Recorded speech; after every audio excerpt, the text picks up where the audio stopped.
നമസ്കാരം. ജനം ടിവിയും ഡൽഹി ആസ്ഥാനമായി പ്രവർത്തിക്കുന്ന പാഞ്ചജന്യം ഭാരതവും സംയുക്തമായി അവതരിപ്പിക്കുന്ന ശ്രീരാമസാഗരത്തിലേക്ക് എല്ലാ പ്രേക്ഷകർക്കും സ്വാഗതം.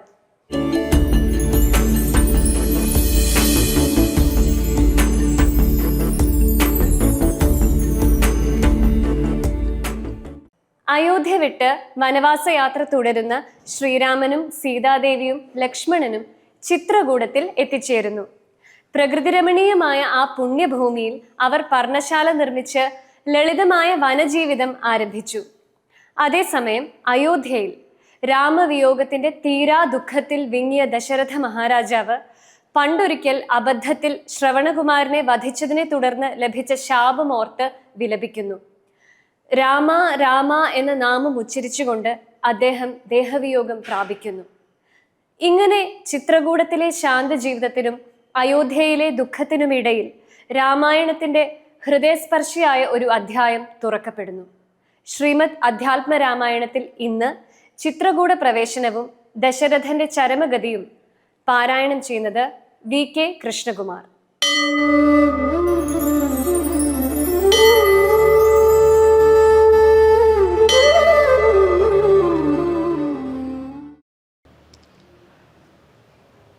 അധ്യാത്മരാമായണം, അയോധ്യാകാന്ഡം, ചിത്രകൂട പ്രവേശം, ദശരഥൻ്റെ ചരമഗതി. ശ്രീരാമ രാമ രാമ ശ്രീരാമചന്ദ്ര ജയ, ശ്രീരാമ രാമ രാമ ലോകാഭിരാമ ജയ, ശ്രീരാമ രാമ രാമ രാവണാന്തക രാമ, ശ്രീരാമ രാമ രാമ ശ്രീരാമഭദ്ര ജയ.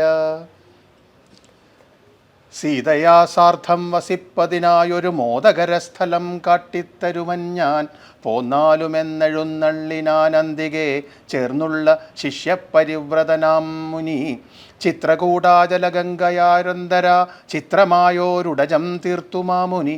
തെക്കും വടക്കും കിഴക്കു പടിഞ്ഞാറും അക്ഷീവിമോഹനമായി രണ്ടു ശാലയും നിർമ്മിച്ചിവിടെയിരിക്കെന്നരുൾ ചെയ്തു മന്മഥതുല്യൻ ജനകജ തന്നോടും. നിർമ്മലനാകിയ ലക്ഷ്മണൻ തന്നോടും ബ്രഹ്മാത്മനാമരുവീടിനാൻ രാമനും. വാൽമീകിയാൽ നിത്യപൂജിതനായി സദാ കാമ്യാംഗിയായുള്ള ജാനകി തന്നോടും സോദരനാകിയ ലക്ഷ്മണൻ തന്നോടും സാദരമാനന്ദമുൾക്കൊണ്ടുമേവിനാൻ. ദേവമുനിവരസേവിതനായോരു ദേവരാജൻ ദിവി വാഴുന്നതുപോലെ, മന്ത്രിവരനാം സുമന്ത്രരുമേറിയോരന്തശുചാ ചെന്നയോധ്യാ പുക്കീടിനാൻ. വസ്ത്രേണ വക്ത്രവുമാച്ഛദ്യ കണ്ണുനീരർധ്യമിറ്റിറ്റു വീണും തുടച്ചും അത്തേരും പുറത്തു ഭാഗത്തു നിർത്തിച്ചെന്നു ധീരതയോടു നൃപനെ വണങ്ങിനാൻ.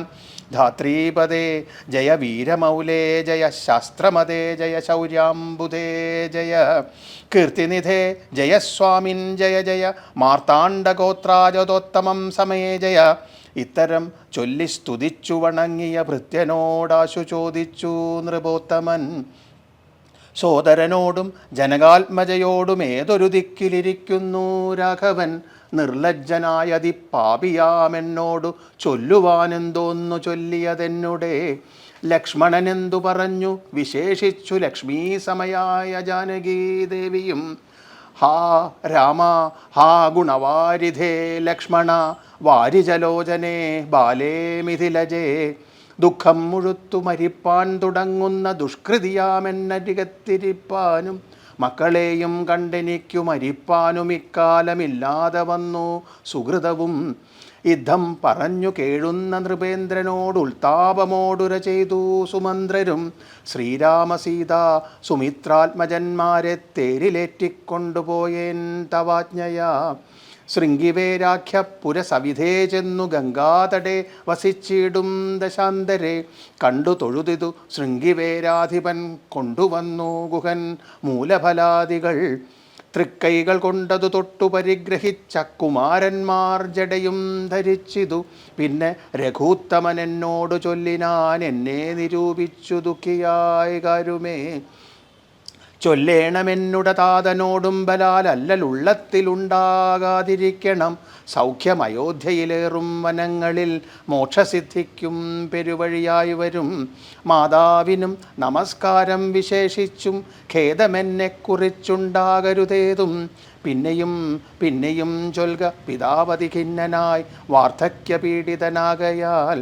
എന്നെ പിരിഞ്ഞുള്ള ദുഃഖമശേഷവും ധന്യവാക്യാമൃതം കൊണ്ടടക്കിടണം.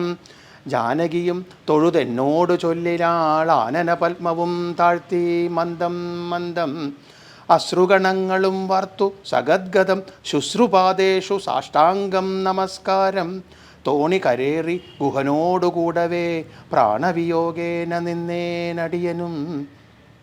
അക്കരെ ചെന്നിറങ്ങിപ്പോയി മറവോളം ഇക്കരെ നിന്നു ശവശരീരം പോലെ.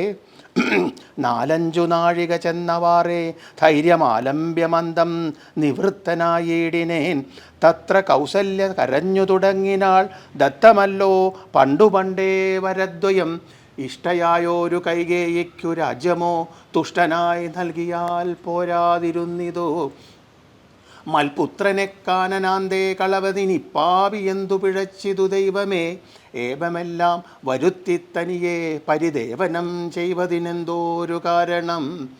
ഭൂപതി കൗസല്യ ചെന്നോരു വാക്കുകൾ താപേന കേട്ടുമന്ദം പറഞ്ഞിടിനാൻ.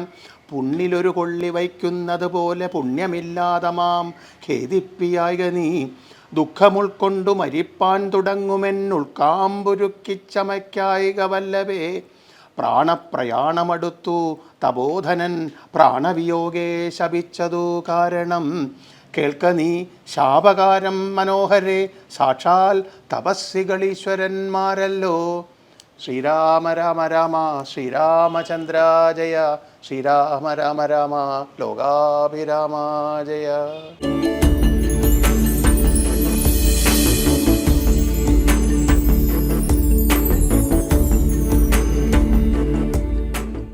രാമായണം ഒരു ആത്മീയ ഗ്രന്ഥം മാത്രമല്ല, ധർമ്മത്തിൻ്റെയും നീതിയുടെയും നിയമസംഹിത കൂടിയാണ്. ഓരോ കഥാപാത്രവും സ്വന്തം അവകാശങ്ങളെക്കാൾ കടമകൾക്ക് പ്രാധാന്യം നൽകുന്ന മാതൃകയാണ് അവതരിപ്പിക്കുന്നത്.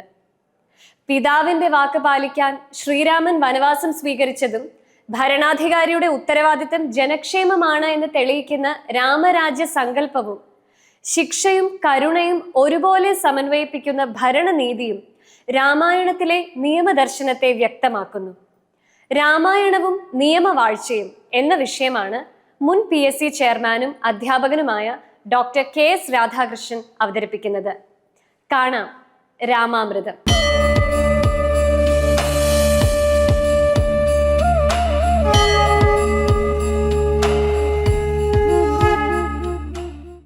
രാമായണം പല വിധത്തിൽ നമുക്ക് വായിക്കാം. ഒരു ഭക്തിപ്രധാനമായ പുസ്തകമായിട്ട് വായിക്കാം, ഒരു തത്വശാസ്ത്ര ഗ്രന്ഥമായിട്ട് വായിക്കാം, പ്രകൃതിയുടെ സന്തുലനത്തെക്കുറിച്ച് പ്രതിപാദിക്കുന്ന ഒരു ശാസ്ത്രഗ്രന്ഥമായിട്ട് വായിക്കാം, അതോടൊപ്പം അതൊരു നിയമ പുസ്തകമായിട്ടും വായിക്കാം. കേരളത്തിൽ അല്ല ഇന്ത്യയിൽ എങ്ങനെയാണ് നിയമങ്ങൾ നടപ്പിലാക്കേണ്ടത്, ആ നിയമങ്ങൾ എങ്ങനെയെല്ലാം വന്നു എന്നറിയാനും കൂടി രാമായണം വായിക്കാം എന്നാണ് പലവട്ടം രാമായണം വായിച്ചപ്പോൾ എനിക്ക് തോന്നിയിട്ടുള്ള കാര്യങ്ങളിൽ ഒന്ന്. ഒറ്റ ഉദാഹരണം കൊണ്ട് ഞാനിത് വ്യക്തമാക്കാം. നമ്മൾ ധരിച്ചിരിക്കുന്നത് എന്താണെന്ന് വെച്ചാൽ, ഒരു ദിവസം രാവിലെ ദശരഥൻ അദ്ദേഹത്തിൻ്റെ മകൻ രാമചന്ദ്രനെ രാജാവാക്കി വെച്ചു എന്നാണ്. അങ്ങനെയല്ല പ്രോസസ്സ്. ആ പ്രോസസ്സ് ഇന്നിപ്പോൾ നമ്മൾ പ്രധാനമന്ത്രിയെ നിശ്ചയിക്കുന്നതിന് വേണ്ടി, മുഖ്യമന്ത്രിയെ നിശ്ചയിക്കുന്നതിന് വേണ്ടി, പാർട്ടി അധ്യക്ഷന്മാരെ നിശ്ചയിക്കുന്നതിന് വേണ്ടിയൊക്കെ നടത്തുന്നൊരു നടപടിക്രമമുണ്ട്. ആ നടപടിക്രമം രാമായണത്തിൽ നിന്നാണ് തുടക്കം. ആദ്യമായിട്ട് രാമൻ രാജാവാക്കണം എന്നുള്ള ഒരു നിർദ്ദേശം ഔപചാരിക സംഭാഷണത്തിൽ വസിഷ്ഠനോടാണ് ദശരഥൻ പറയുന്നത്. എനിക്ക് ആരോഗ്യം മോശമായിരിക്കുന്നു, രാജ്യകാര്യങ്ങളിൽ പഴയ രീതിയിൽ പോലെ ശ്രദ്ധിക്കാനുള്ള ഊർജമില്ല, അപ്പോൾ പകരം ഒരു രാജാവ് വേണ്ടിവരും, അപ്പോൾ അത് ആരായിരിക്കണം എന്നുള്ള കാര്യം ഞാൻ ഗുരുനാഥനോട് ചോദിക്കുന്നു എന്ന് പറഞ്ഞപ്പോൾ അദ്ദേഹം ചോദിച്ചു, അങ്ങയുടെ മനസ്സിൽ ആരാണുള്ളത് എന്ന് ചോദിച്ചപ്പോൾ പറഞ്ഞു, എൻ്റെ മനസ്സിൽ എൻ്റെ മൂത്ത മകൻ രാമചന്ദ്രൻ. നിയമപരമായിട്ടും അവൻ യോഗ്യനാണ് എന്നെനിക്ക് തോന്നുന്നു. നിയമപരമായിട്ട് എന്ന് പറഞ്ഞാൽ ഈ രഘുവംശ രാജാക്കന്മാരുടെ വംശപാരമ്പര്യം അനുസരിച്ചിട്ട് നിലവിലുള്ള രാജാവിൻ്റെ മൂത്ത പുത്രൻ അയാൾക്ക് മറ്റ് അയോഗ്യതകളില്ലെങ്കിൽ രാജാവാകണം എന്നുള്ളതാണ്. അപ്പോൾ അങ്ങനെ രാജാവാക്കാം എന്ന് പറഞ്ഞ് വസിഷ്ഠൻ പറഞ്ഞ് അത് നല്ല കാര്യമാണെന്ന് പറഞ്ഞ് പിന്നെ സുമന്ത്രനോട് പറഞ്ഞു. പിന്നെ മന്ത്രിമണ്ഡലത്തിലുള്ള 8 പേരോട് സംസാരിച്ച് അത് കഴിഞ്ഞ് രാജസദസ്സിലുള്ള രാജപ്രമുഖന്മാരോട് സംസാരിച്ച് പിന്നെ രാജസദസ്യരായിട്ട് വരുന്ന എല്ലാവരോടും അനൗപചാരികമായി സംസാരിച്ചു.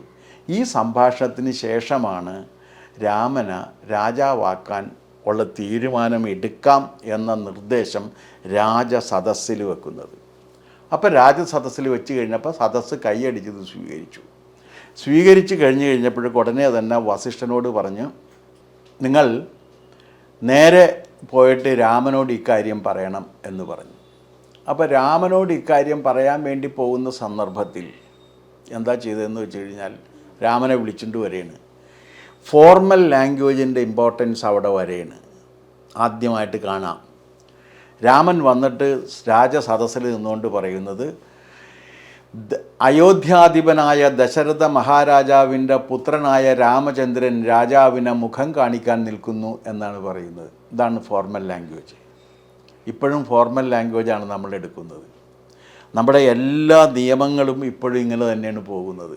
പ്രധാനമന്ത്രിയായാലും മറ്റ് മന്ത്രിമാരായാലും എല്ലാവരെയും കൺസെൻസസിൻ്റെ പ്രോട്ടോക്കോൾ ആദ്യമായി കാണുന്നത് നമ്മൾ അവിടെയാണ്, രാമായണത്തിലാണ്. ഇന്നും അത് തന്നെ നമ്മൾ പിന്തുടരുകയാണ്. ഇനി ഇതിന് വേറൊരു ഇംപ്ലിക്കേഷനുണ്ട്. അതെന്താണെന്ന് വെച്ചാൽ രാമനെ രാജാവാകെ നിശ്ചയിച്ചത് ആരാണ്? ദശരഥനല്ല, രാജസദസ്സാണ്.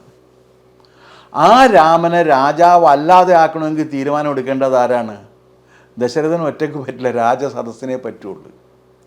രാജസദസ്സിൽ ഇത് അവതരിപ്പിക്കണം എന്നുണ്ടെങ്കിൽ അതിന് മതിയായ കാരണം ഉണ്ടായിരിക്കണം.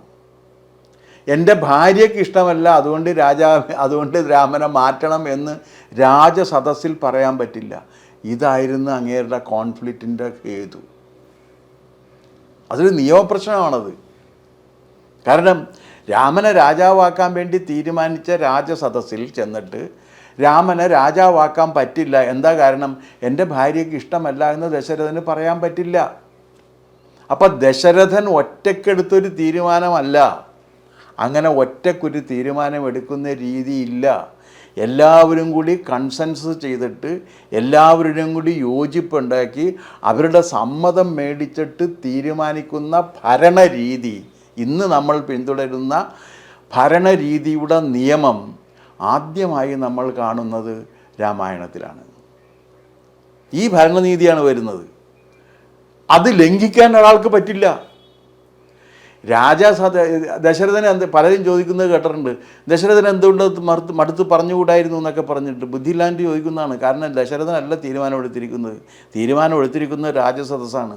രാജസദസ്സ് എടുത്തിരിക്കുന്ന തീരുമാനം തിരുത്തണം എന്നുണ്ടെങ്കിൽ അത് രാജസദസ്സിനെ പറ്റൂ, വേറെ ആർക്കും പറ്റില്ല. അവിടെയാണ് ഇതിൻ്റെ പ്രശ്നം. അപ്പോൾ രാമായണത്തെ നമ്മളിങ്ങനെ സൂക്ഷ്മത്തിൽ നോക്കുകയാണെങ്കിൽ ഓരോ ഘട്ടത്തിലും ഈ നിയമവും അതിൻ്റെ നടപടിക്രമങ്ങളുമാണ് ചർച്ച ചെയ്തിരിക്കുന്നത്.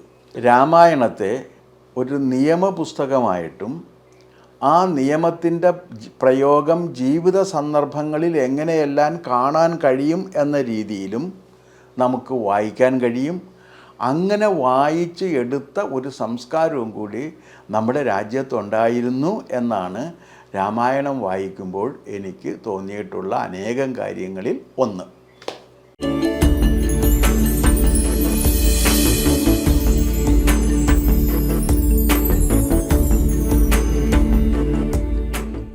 ശ്രീരാമചന്ദ്ര കൃപാലു ഭജമന എന്നാരംഭിക്കുന്ന ഈ സ്തുതി രാമനാമത്തിന്റെ മഹത്വവും ഭഗവാന്റെ ദിവ്യരൂപവും മനസ്സിൽ നിറയ്ക്കുന്ന ഭക്തിഗാനമാണ്.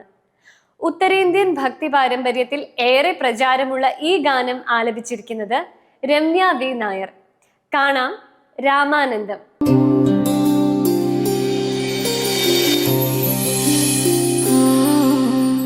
രാമ രാമ രാമ രാമ രാമ രാമ പാഹി മാം രാമപാദം ചേരണേ മുകുന്ദ രാമ പാഹിമാ. പൂജനീയ ഭക്തമഹാകവി ശ്രീ തുളസീദാസ് രചിച്ച ഒരു മനോഹരമായ ഒരു ഭജനുണ്ട്, ശ്രീരാമചന്ദ്ര കൃപാല ഭജമന്. നിങ്ങളേവർക്കും ഇഷ്ടംപോലെ നിരവധി തവണ പല രാഗങ്ങളിലും അത് കേട്ടിട്ടുണ്ടാവും. യമുന കല്യാണിയിലും യമൻ കല്യാണിയിലും എല്ലാം അത് ചിട്ടപ്പെടുത്തി നമ്മൾ നിരവധി തവണ കേട്ടിട്ടുള്ളതാണ്.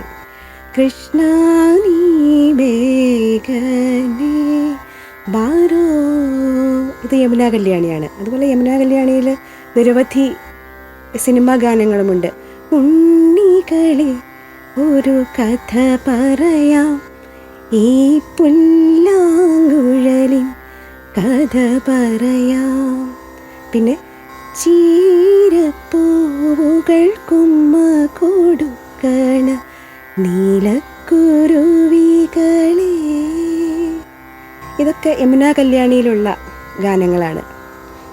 കഠിനമായ ജീവിതചക്രത്തിൻ്റെ ഭയത്തിൽ നിന്നും മോചിപ്പിക്കുന്ന കരുണാമയനായ ശ്രീരാമചന്ദ്രനെ ഭജിക്കൂ എന്നർത്ഥം വരുന്ന ശ്രീരാമചന്ദ്ര കൃപാല ഭജമന് എന്ന ഭജൻ ഞാനിവിടെ ആലപിക്കുന്നു.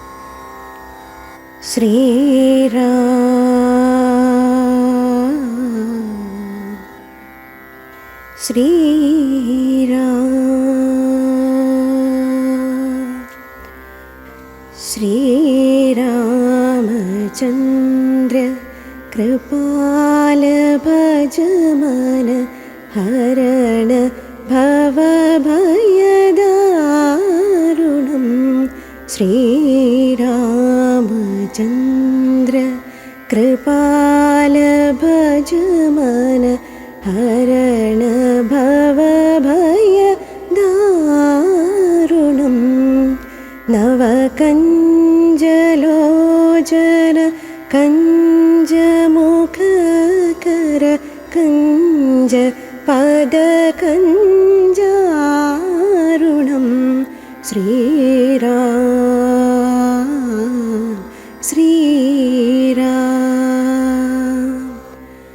കന്ദർപ്പ അഗണിത അമിത ജവിനവ നീല നീരദ സുന്ദരം.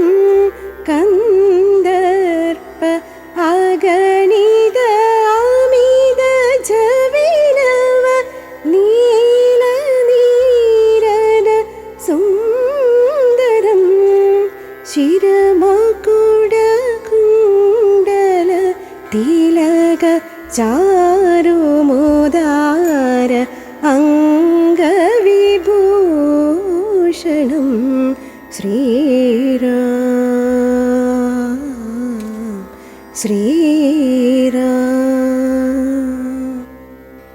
ഇതി വദതി തുളസീദാസ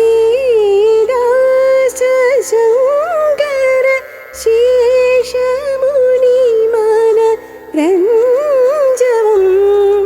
മമ ഹൃദയ കുഞ്ച നിവാസ കുരു കാമാദി ഖലദലരഞ്ജനം.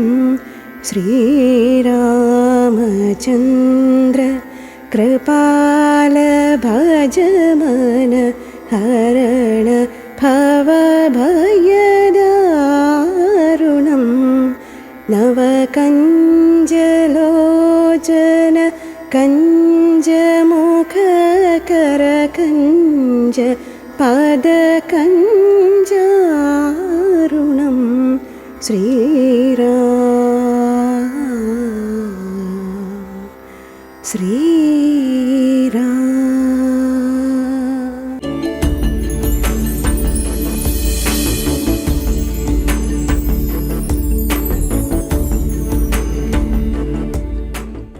ശ്രീരാമസാഗരത്തിൽ നാളെ ഭരതന്റെ വനയാത്ര എന്ന ഭാഗം.